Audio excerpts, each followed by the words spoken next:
Right. Good evening, children.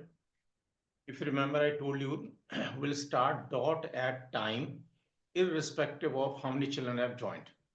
Right. There are many more to join, but I'm starting. Today onwards, we'll start the class with assignment. I'll discuss assignment, explain assignment, except those questions which are given in green towards the end. Answers to those questions will directly find in your notes. Remaining numericals and questions I'll explain here. So first numerical, calculate mass fraction of NaOH in the solution prepared by dissolving 0.25 mole of NaOH in 30 grams of water. So weight of NaOH, 0.25 into molecular weight, 10 grams. We have to calculate mass fraction of NaOH. MNaOH will be 10 divided by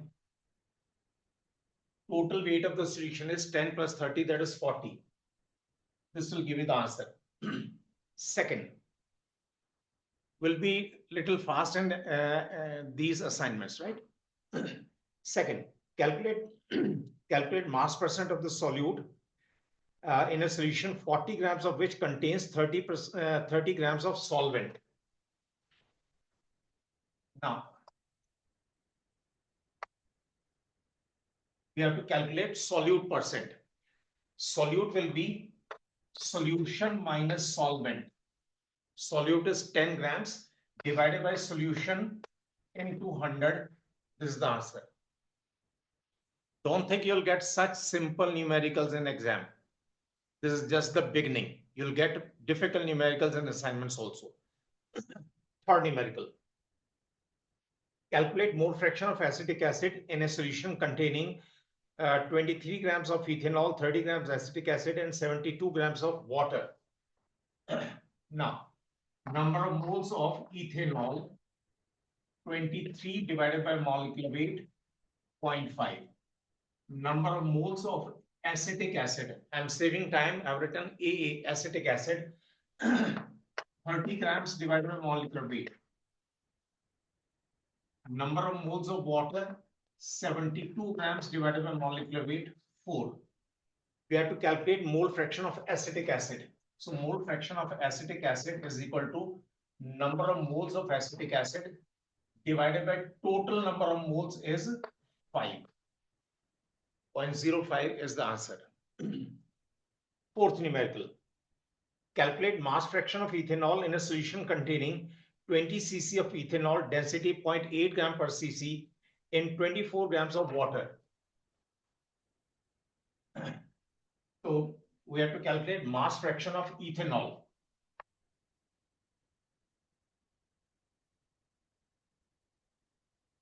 Mass fraction of ethanol will be mass of ethanol. Mass of ethanol will be volume into density. This will be 16 grams, right? Divided by ethanol is 16, solvent, that is water, is 24. Yes, this is the answer. Fifth, 0.5 mole of glucose is dissolved in 45 moles of water. Calculate mass percent of glucose in the solution.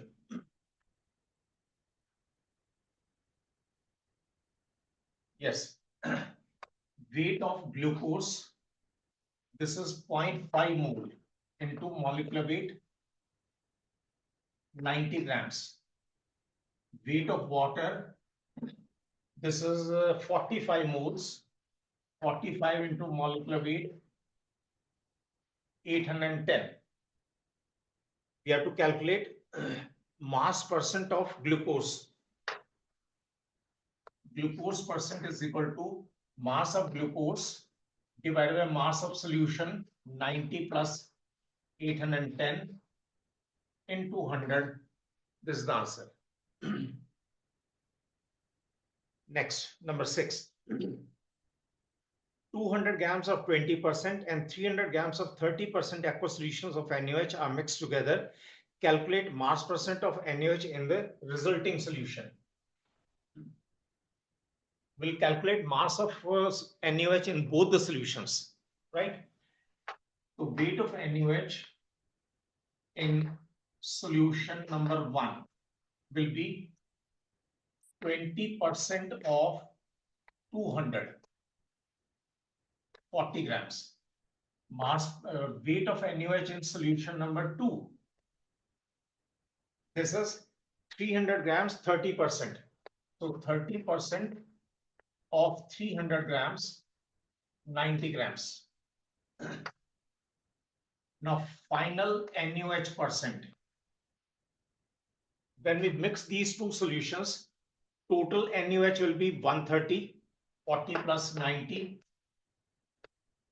Total solution will be 200 plus 300, 500.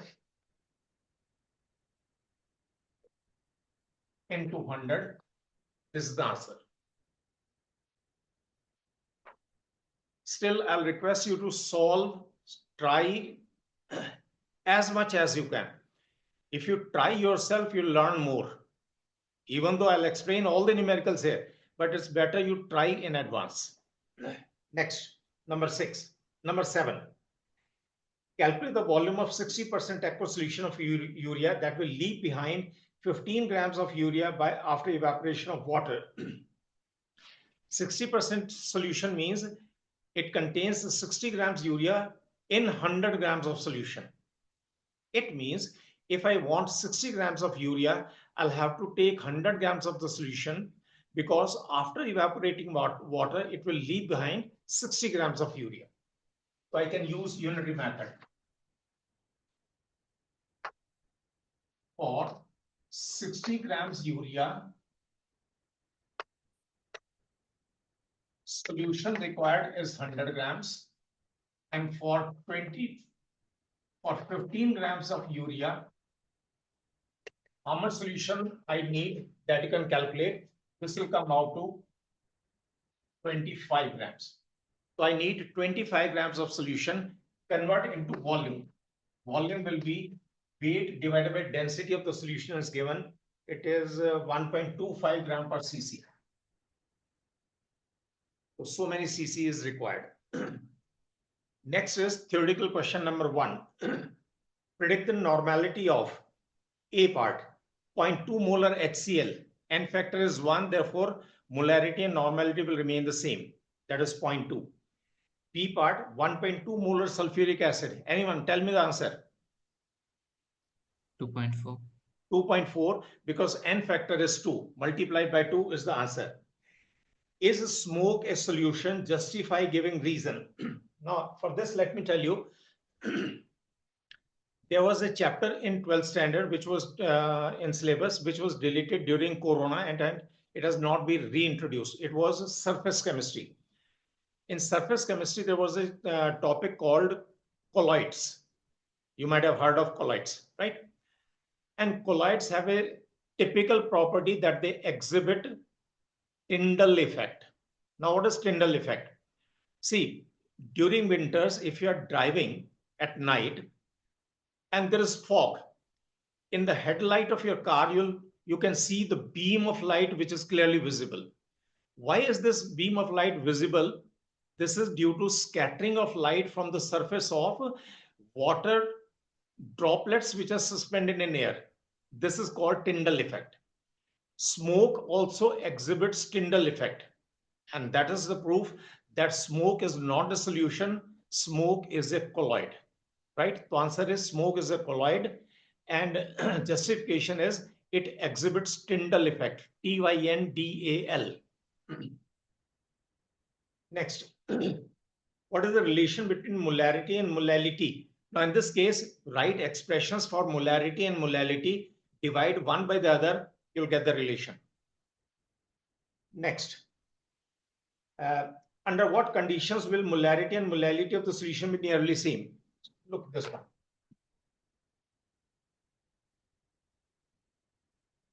Molarity, weight of solute, molecular weight of solute into 1000 divided by volume of solution. Molality, WB by MB into 1000 divided by WA. Now look at these two expressions carefully and try to understand. Question is, when will molarity and molality be same? Look here. This part is common. This is same in both. It means if volume of solution is equal to weight of solvent. I'll repeat, if volume of solution is equal to weight of solvent, then molarity and molality of the solution will be same. Now the question is, when will these be equal? For this, there are three conditions. You can write if you want. First condition is solvent should be water. Because if solvent is water, then density will be 1. So 1 gram of water will be 1 cc of water. Volume and weight will be same. Second, solution should be very dilute. Because if the solution is dilute, then density of solution and density of solvent will be same. Third condition, temperature should be 25 degrees centigrade because density of water will be 1 gram per cc at 25 degrees centigrade. So I'll repeat, three conditions are solvent should be water. Number 2, solution should be very dilute. And number 3, temperature should be 25 degrees centigrade. These are three conditions. I think this was the last question to be discussed here. Rest, yes, answer for remaining questions you'll find in your notes. Okay, we are starting with next topic. Next topic is volume strength of hydrogen peroxide. Volume strength of hydrogen peroxide. First of all, mark it. This topic is not in CBSE syllabus. This is not a part of CBSE syllabus. Chota topic is a small topic. Madam, H₂SO₂ decomposes to produce water and oxygen. Water and O2. Remember one thing, H₂SO₂ cannot be stored in pure form. It is always stored in the form of a solution in water, right? Now, what is the meaning of volume strength of hydrogen peroxide or hydrogen peroxide solution? Its meaning is that, I'll dictate you the definition.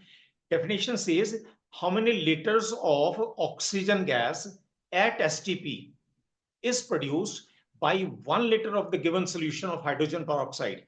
That is called volume strength of H₂SO₂ solution. Madam, it is defined as number of liters of O2 gas produced at STP in liters, by 1 liter of H₂SO₂ solution when it undergoes decomposition.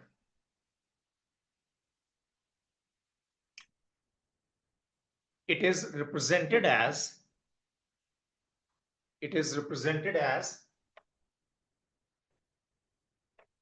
like this, XV. I'll give the example, XV. For example,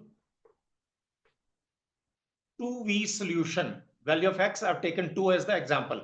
For example, 2V solution of H₂SO₂ means 1 liter of it produces 2 liters of oxygen gas at STP. 2 liters of oxygen gas at STP. It is related to molarity. It is related to molarity as given below. See, you know about STP. And I hope you know there are 2 different values of volume at STP used. One value is 22.4 liters Does anyone know what is the other value used? STPP, molar volume is 22.4 liters. That is one value. Apart from 22.4 liters, does anyone know what is the other value used? 22.7. 22.7. Very good. And why are these two different values used? Remember, if pressure is taken on bar scale, then molar volume is 22.7 liters. If pressure is taken on atmospheric scale, ATM, then it is 22.4 liters. So I'm giving you two relations depending on which unit of pressure is used. So write down the relation. Volume strength of H₂SO₂, it means X is equal to 11.35 into molarity. 11.35 is half of 22.7 or 11.2 into molarity. When do we use 11.35? Molar volume 22.7. I think you may not be able to see, I'll dictate. If molar volume is 22.7 liters, that is pressure is bar. And this will be molar volume 22.4 liters. Pressure is taken on ATM scale. Now we'll solve two numericals on this, on the basis of this. I've shared the numerical on WhatsApp. I'm sharing the chat box also.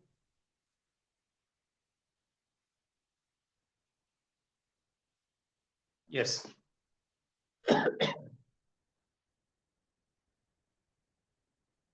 Numerical is find weight by volume percent of 10V H₂SO₂ solution.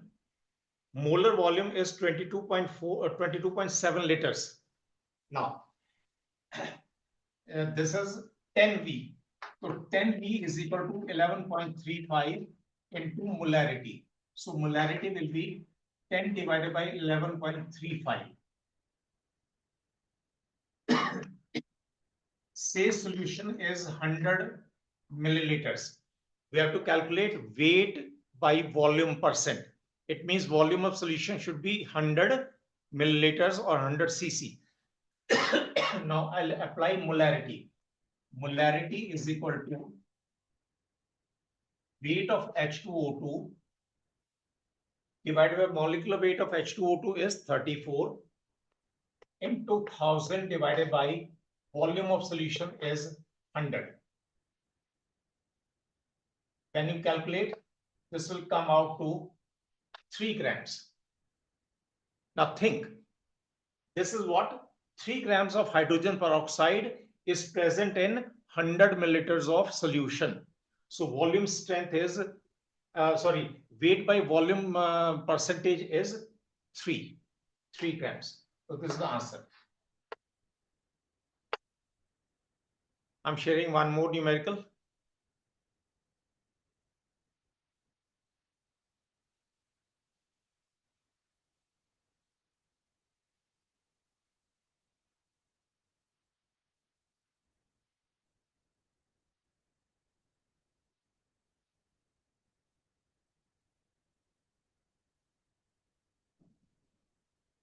Yes, you can see.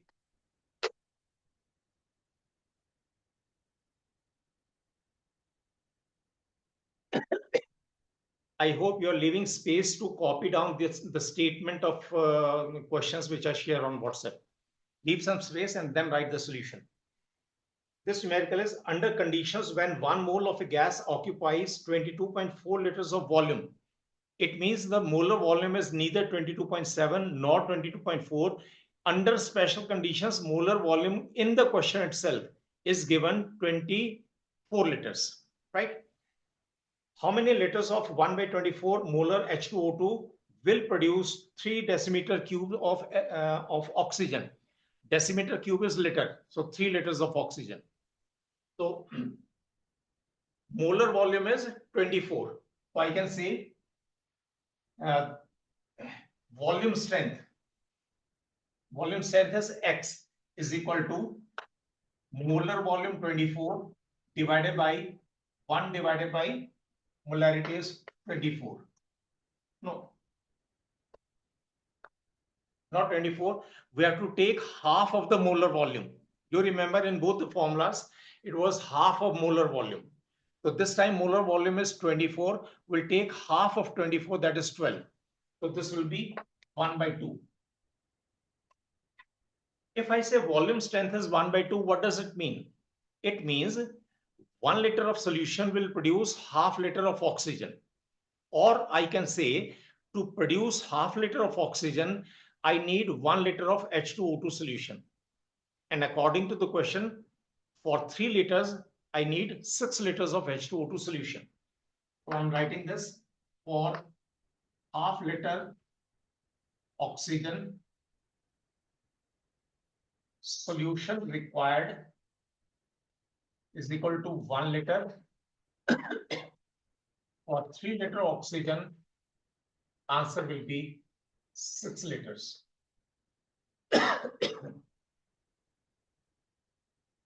Note it down so that we proceed to the next topic. So this was the topic which is not a part of your CBSE syllabus. Next topic. Evaporation of liquids and vapor pressure.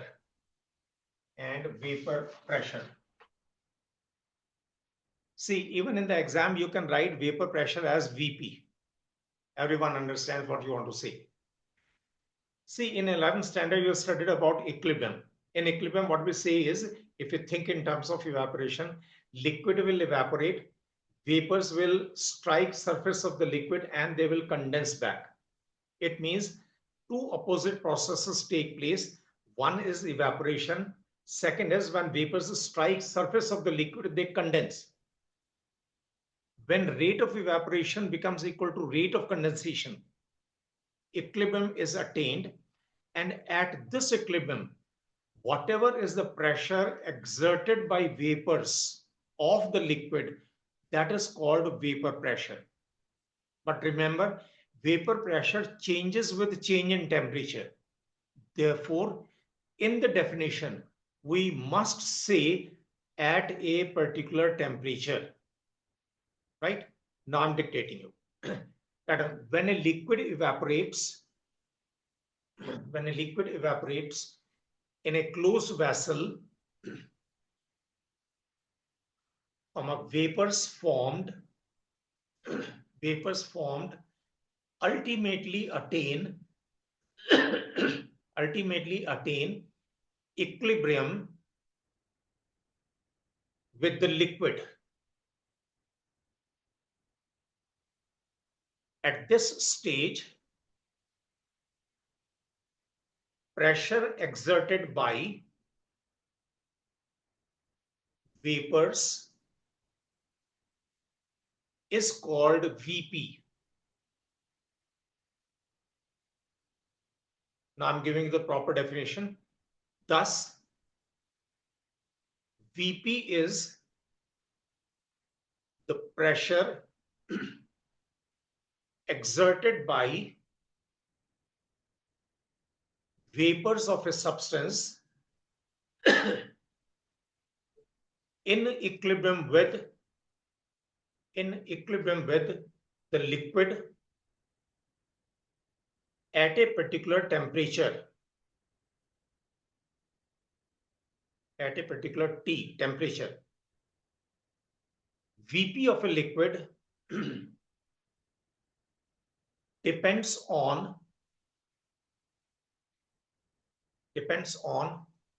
now there are two factors on which vapor pressure of any liquid depends. Number one, nature oblique volatility. Nature oblique volatility. Volatility means how volatile the liquid is. See, you know it very well that petrol is more volatile than water, means petrol evaporates faster than water. Why do different liquids have different volatility? The reason behind it is forces of attraction between particles in the liquid state. If attractive forces between particles in the liquid are strong, its evaporation will be slow, means volatility will be less. If attractive forces are weak, it will easily evaporate, more vapors will be formed, that is, vapor pressure will be higher. Right on? Weaker the intermolecular forces,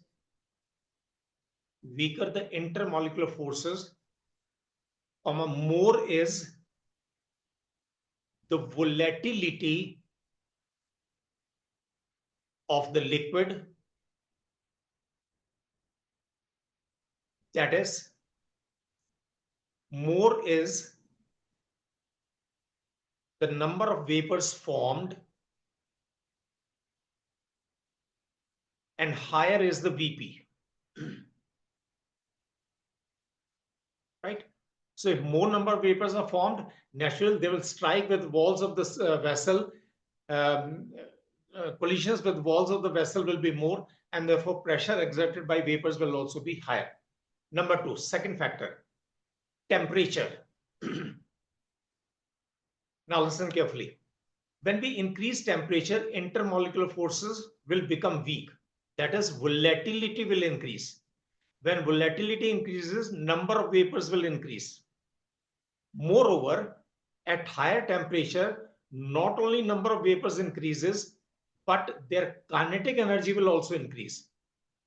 Due to this, they will strike walls of the vessel more frequently because kinetic energy is high, and they will strike with more force because kinetic energy is high, so impact will be more. Due to this, vapor pressure will increase at higher temperature. Now write down. Higher the T, higher the temperature, more is the number of vapors formed and higher is their kinetic energy.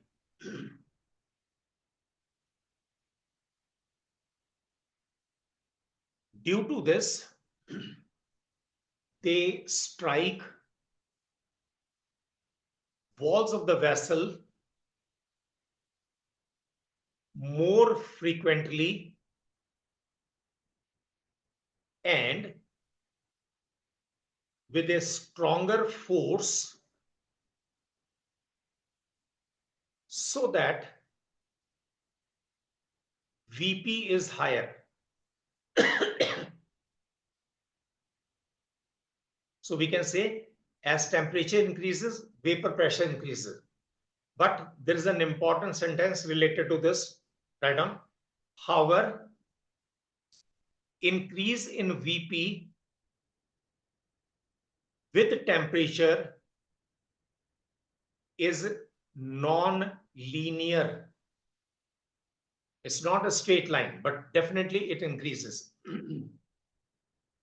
Now, in the next paragraph, what I'm teaching you, again, that is not a part of the syllabus. From the next paragraph onwards, till I take up a numerical, this will not be a part of your CBSE syllabus. Please keep on marking all these things so that you are comfortable when you're preparing for your board exam. Next paragraph. VP is nothing but the value of Kp, for the equilibrium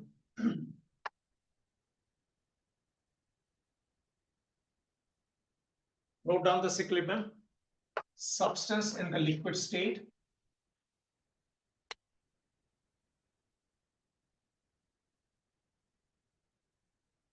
if you remember, I told you when evaporation takes place, ultimately equilibrium is attained between liquid and its vapors. And for this equilibrium, if you remember class 11 equilibrium chapter, for equilibrium we can write two expressions. We can write Kc and Kp. Kp is written only when gases are involved. So for this, Kp will be vapor pressure of gas and divided by liquid के लिए what do we take? Anyone tell me? 1. 1, right? So this is the reason Kp will be equal to vapor pressure of the liquid. Continue. That is why value of Vp, value of vapor pressure, depends only on temperature and it is independent of amount, surface area and volume of liquid. So you take any amount of liquid, you take any vessel of larger or smaller surface area, value of vapor pressure will not change. Value of vapor pressure will change only with the change in temperature. Now, why does it change with temperature? Look here. When liquid changes into gas, process is endothermic, right? It is endothermic process. Now, if we apply Le-Chatelier's principle on increasing the temperature, this equilibrium will shift towards right-hand side. When equilibrium shifts towards right-hand side, vapor pressure will increase, that is value of Kp will increase. And this is the reason Vp always increases with increase in temperature. Right now, since evaporation is endothermic, above equilibrium shifts towards right hand side at higher temperature and Vp increases and vapor pressure increases. Ratio of vapor pressures, Vps of a liquid at different temperatures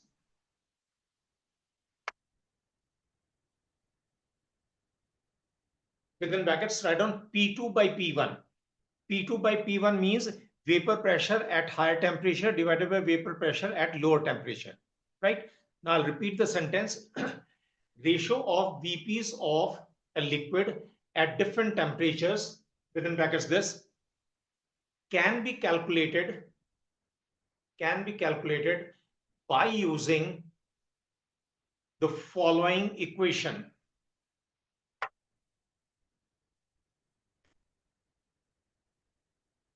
Write the equation. Log P2 by P1 is equal to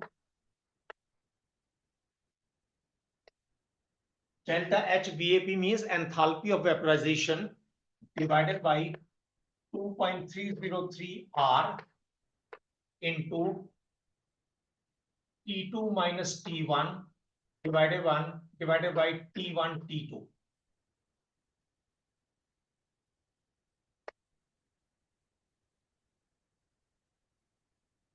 This is the name of this equation. This is called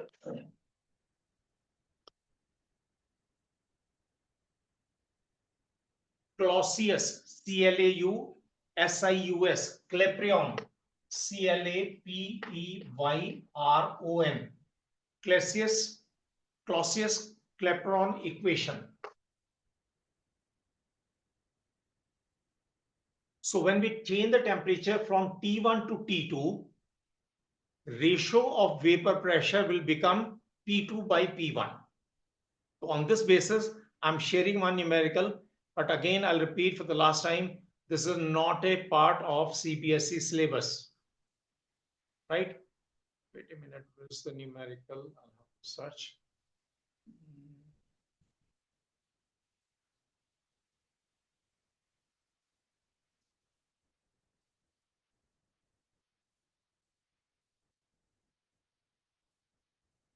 Yes.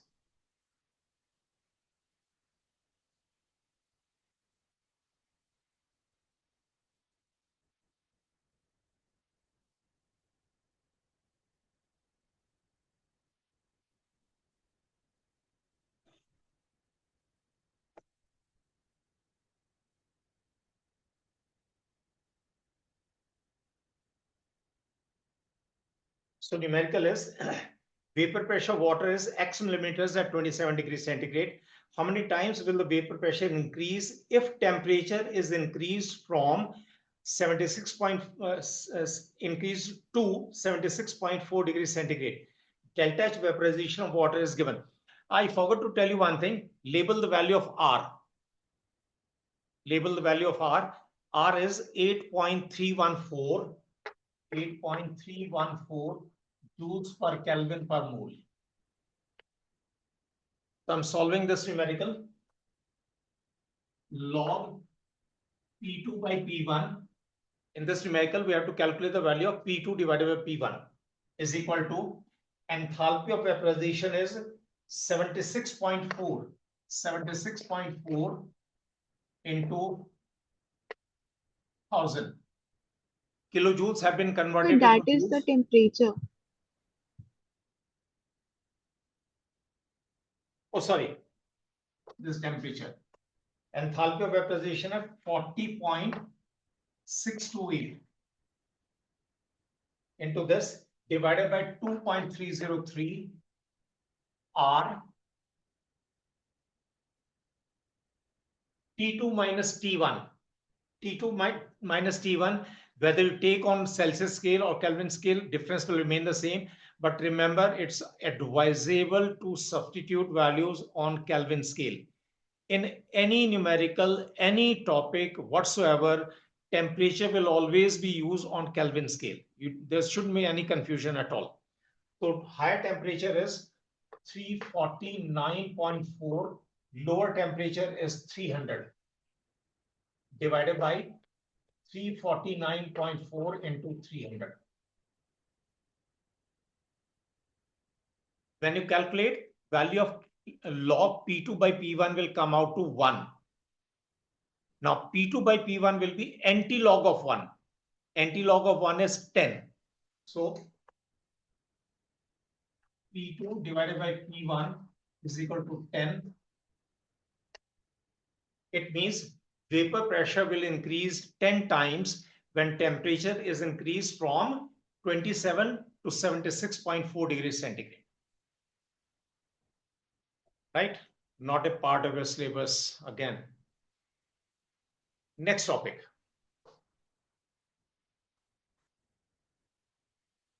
VP of vapor pressure of liquid solutions. It means two liquids are mixed together to prepare a solution. We're going to talk about vapor pressure of solution of these two liquids. See, if we mix two or more liquids to form a solution, all liquids present in the solution will form vapors. It means we'll have a mixture of vapors above that liquid solution. And vapors of each type, of each liquid, will exert its own vapor pressure, which will be called its partial vapor pressure. Right? Every liquid will form vapors. Every liquid will have its own partial vapor pressure. Now comes the main thing. What are the conditions on which partial vapor pressure of a liquid depends? Say there are two liquids in the solution. Partial vapor pressure of A and partial vapor pressure of B will depend on which two factors.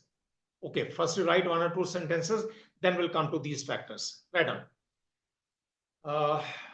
If a solution is made up of two or more liquid components, then all the components will form vapors and exert their own vapor pressures called their partial VPs, partial vapor pressures. Sir, can you Can you repeat from all the component will form? Will form vapors which Yes, will exert their own VPs, vapor pressures, called yes. their partial vapor pressures. Next Thank you, paragraph. sir. Partial VP of a component depends on number one, nature oblique volatility of component. Same factor which I told you earlier. Nature, that is volatility of the component. Remember, second factor cannot be temperature, because temperature will be same for both the components present in the solution. So temperature is not the second factor. See, if amount of one component, mole fraction of one component is more in the solution, then its vapors formed will also be more. So we can say second factor is how much is the concentration of a component in the solution. So write down second factor, concentration of component in the solution. And for this second factor, within brackets, write down C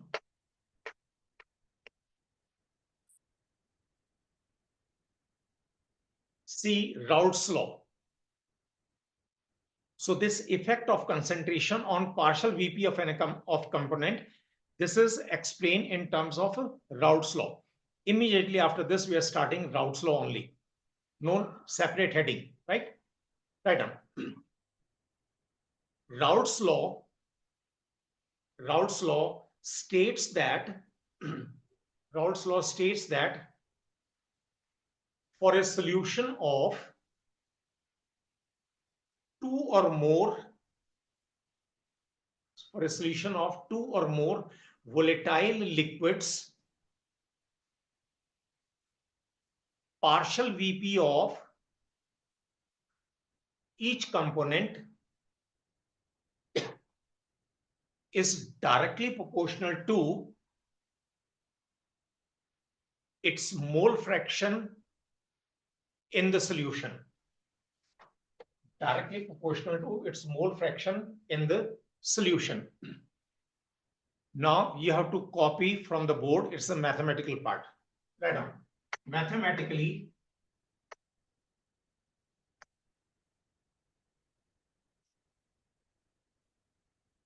PA means partial vapor pressure of A, is directly proportional to mole fraction of A in the solution, and PB directly proportional to mole fraction of B in the solution. I can say PA is equal to constant P naught A chi A, and PB is equal to P naught B chi B. Now, what is P naught A, P naught B? Label one of them. This is VP of pure B. So when we take A in the pure form, it is P naught A. When we take B in the pure form, it is called P naught B. Further, according to Dalton's law of partial pressures. See, this Dalton's law of partial pressures was not in the syllabus, but it's a very simple statement. Dalton's law says that total vapor pressure or total pressure of mixture of any gases is sum of their partial pressures. Simple. So according to Dalton's law of partial pressures, PS means vapor pressure of solution. We can write PS or we can write PT, T for total, right? Or PT is equal to PA plus PB is equal to P naught A chi A plus P naught B chi B. Or I can say P naught A chi A plus P naught B into 1 minus chi A. Is this part clear? Yes, sir. Because sum of mole fractions is 1. So mole fraction of B, I can say 1 minus mole fraction of A is mole fraction of B. So this equation becomes in terms of mole fraction of A only. Similarly, we can say P naught A 1 minus chi B plus P naught B chi B.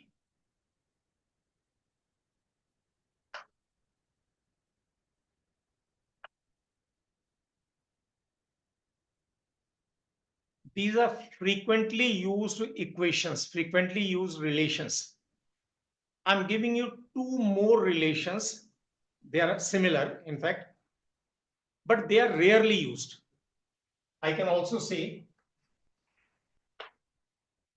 is equal to P naught A minus P naught B into chi A plus P naught B.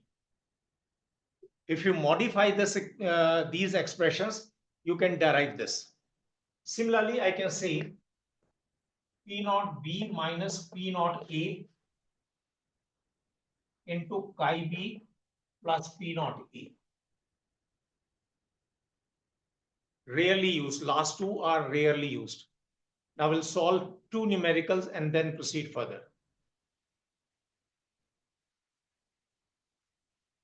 Yes, here is the one.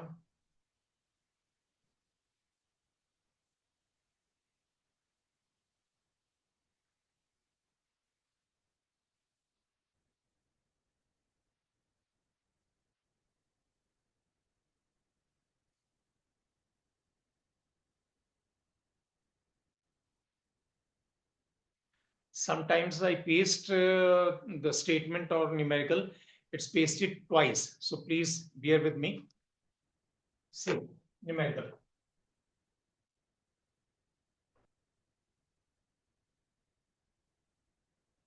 Vapor pressures of pure liquids A and B are 150 and 210 millimeters respectively. Calculate partial VP of A and B as well as total vapor pressure of solution containing A and B in 2:1 mole ratio. It means 2 moles of A, 1 mole of B. So I can say PA is equal to P naught A 150 into mole fraction of A. Mole fraction of A will be 2 divided by total number of moles. So this will be 100 millimeters. This is one answer. PB is equal to P naught B had 210 into mole fraction of B 1 by 3. This will be 70 millimeters. This is second answer. P total or PS, P solution, is equal to this plus this, 170 millimeters.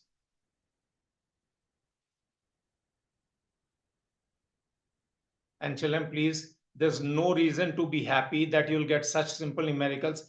No ways. You will not get such simple numericals. It is just to make you familiar with these formulas, nothing else. One more numerical.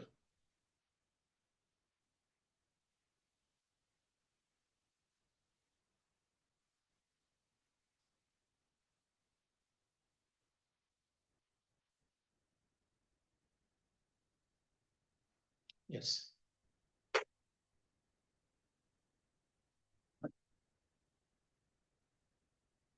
Vapor pressure solution of liquids A and B is 260 millimeters. It means you are given the value of P total or PS, 260, in which mole fraction of A is 0.2. If VP of pure A is 300 millimeters, calculate vapor pressure of pure B. So we are using vapor mole fraction of A is given. So P total is equal to P naught A chi A plus P naught B into 1 minus chi A. We'll be using this one. P total or P solution 260, P naught A 300 into 0.2 is mole fraction of A plus P naught B, we have to calculate 1 minus 0.2.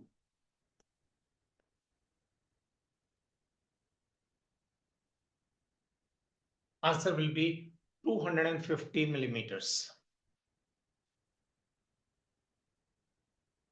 Right? Now, before we proceed further, look at the board. Hope you have copied down.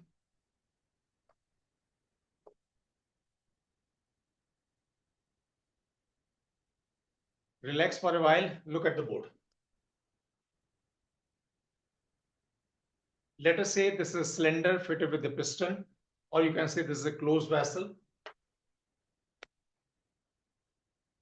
We have a solution of liquids A and B. It means here we'll have vapors of A and B.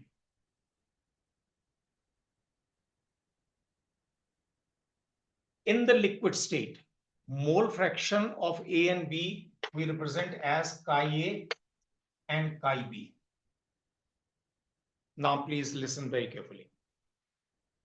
In the vapor state, since vapors of both the components are formed, in the vapor state, mole fraction of A and B will be different than mole fraction in the liquid state. Why will the mole fraction in gaseous state be different? Vapor state, why will this be different? Because number of vapors formed by each component will depend, number one, on concentration. Number two, it will also depend on volatility of the liquid. So in the vapor state, mole fractions are represented as Ya and Yb. Now, how are mole fractions in the vapor state calculated? This type of numericals have been very frequently asked in JEE Mains exam, but very simple. Write down. If Ya and Yb are mole fractions of components A and B respectively in the vapor phase or vapor state, then according to Dalton's law,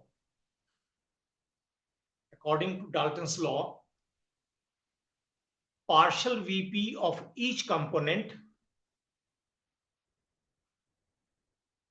will be, now write down the equation. Pa is equal to Ps into Ya.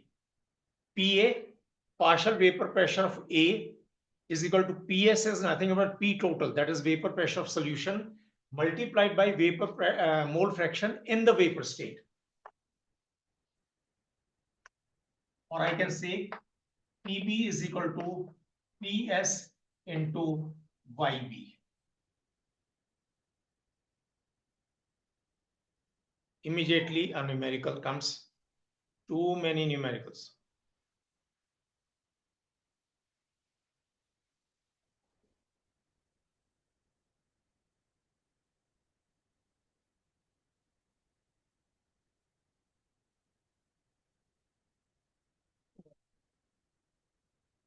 Yes.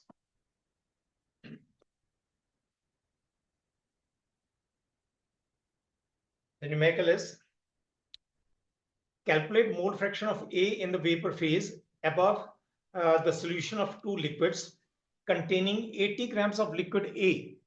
Molecular weight of A is 40 and 200 grams of liquid B, molecular weight 50. Vapor pressures of pure A and B are 120 and 90 millimeters respectively. So we'll calculate number of moles of A, number of moles of B. A will be 80 grams and 40 molecular weight. 80 divided by 40, 2. B is 200 grams and 50 is the molecular weight. 4 moles. So PA will be equal to P0A 120. Mole fraction of A will be 1/3. I hope mole fraction is clear. 2 divided by 6, that is 1/3. PB will be equal to P0B is 90, yes, 90 into mole fraction of B will be 2/3. This will be 30, 60 millimeters. We have to calculate mole fraction of A in the vapor phase. So PA is equal to P total 100 into YA. YA will be your answer, 0.4 should be the answer. Now relax for a while. आराम से note करो इसको.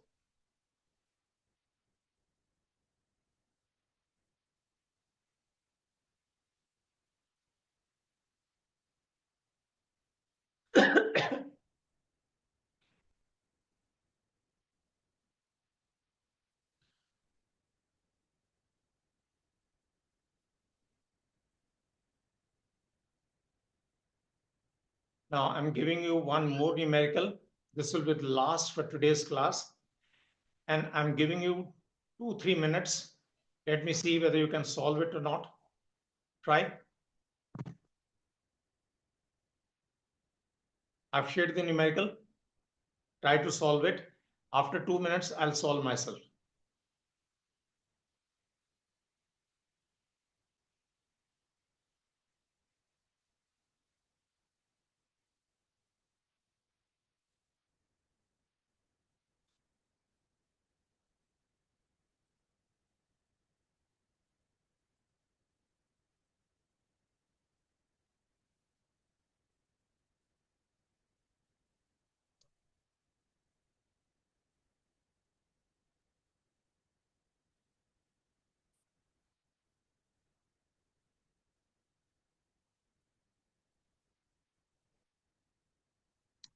It's a typical numerical.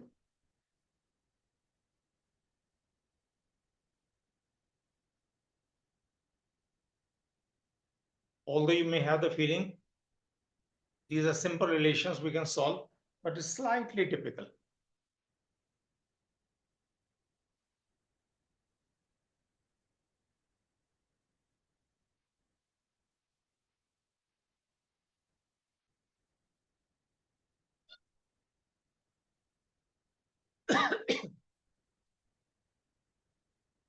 In competitive exams, it's all the same which you have in a CBSE syllabus. Slightly twisted questions, nothing else.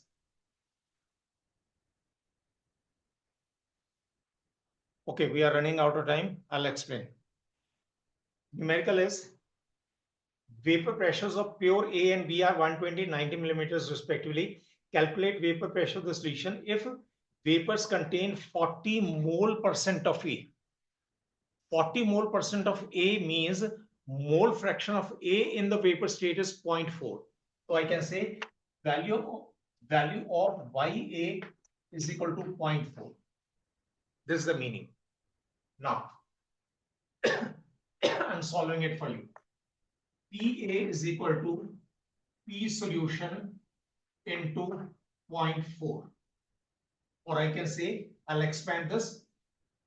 P0A Ia is equal to P solution into 0.4. This is equation A. Similarly, for the other one, PB is equal to P solution. It means mole fraction of B in the vapor state will be 1 minus 0.4, that is 0.6. This I can write P0A chi A is equal to PS into 0.6. Now I'll divide first equation by the second.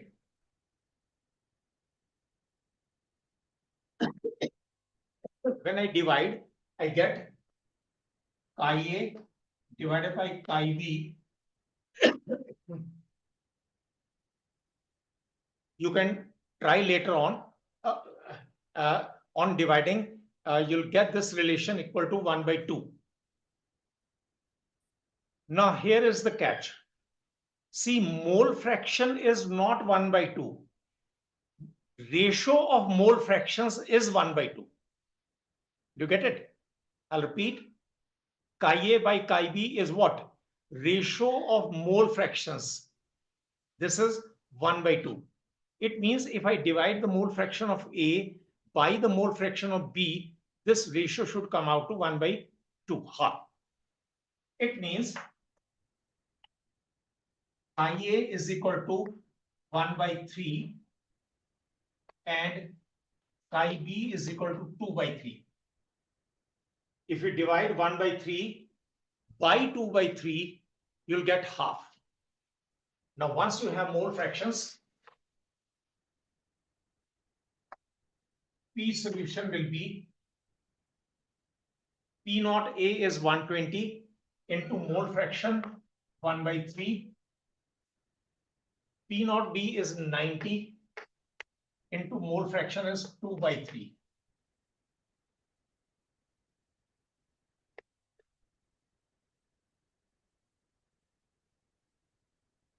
Right? Please carefully go through this numerical after the class. This is the type of numericals which are asked in competitive exams. Right, children? That's all for today. And please make it a habit to solve 10 MCQs per day. In case you are busy on a particular day, solve 20 on the next day. I'll share 10 on an average. I'll share 10 questions for one day. Right? After you finish these MCQs, then only we can think of a test. At the same time, please start preparing first chapter of class 11. MCQ based test will be on one of the Sundays, not this Sunday, maybe on the next Sunday.